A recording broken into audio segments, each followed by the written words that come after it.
અમદાવાદથી અમદાવાદના એક મહત્વના સમાચાર સિલિન્ડર બ્લાસ્ટની કાલની ઘટના અને આ ઘટનાના સીસીટીવી સામે આવ્યા છે। ગઈકાલે ગીતા મંદિર પાસે આ ગેસ એજન્સીમાં બ્લાસ્ટ થયો હતો। ગીતા મંદિરની આ ઘટના છે કે જ્યાં સીસીટીવીમાં ગેસ સિલિન્ડરના ભયાવહ દ્રશ્યો સામે આવ્યા। એક સાથે જુદા જુદા 4 વખત મોટા બ્લાસ્ટ થયા। ઘાયલ એજન્સી માલિક અને કર્મચારી ભાગ્યા હતા બહાર। જો કે બ્લાસ્ટ બાદ 2 વ્હીલર, રિક્ષા અને ટેમ્પોમાં પણ આગ લાગી હતી।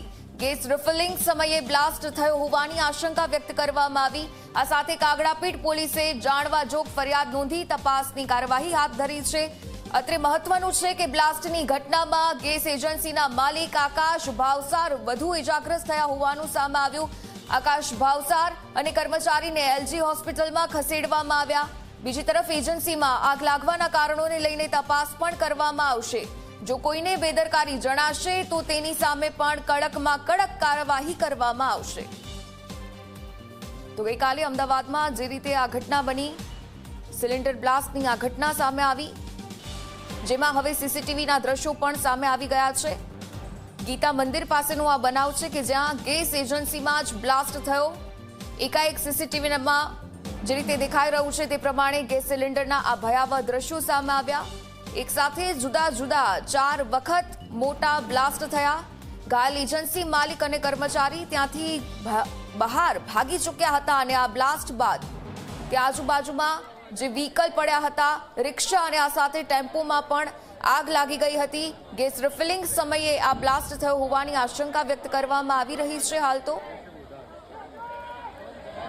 સંવાદદાતા દર્શલ પાસેથી વિગતે જાણકારી મેળવીએ। દર્શલ, ગઈકાલની ગીતા મંદિરની આ સિલિન્ડર બ્લાસ્ટની ઘટના, હવે સીસીટીવી પણ સામે આવ્યા, શું અપડેટ્સ? જી, ગીતા મંદિર જે આરોગ્ય ભવનની સામે જે ગેસ એજન્સી આવેલી હતી તેની અંદર સાંજે આગ લાગવાની ઘટના બની હતી।